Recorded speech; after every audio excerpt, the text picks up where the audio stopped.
Hey, how's it going, guys? Assad here, and now method. We're gonna learn about now method in the date object.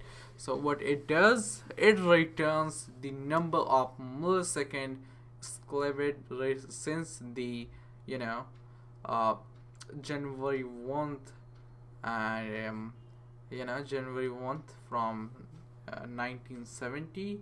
So what we're gonna do is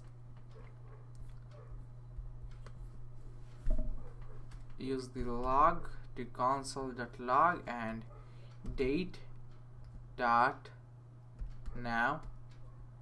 and pass that.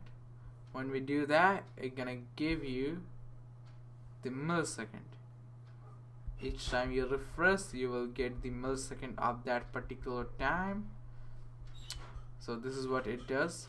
Hope you guys understand. That's it for today's video, guys. See you guys in the next tutorial.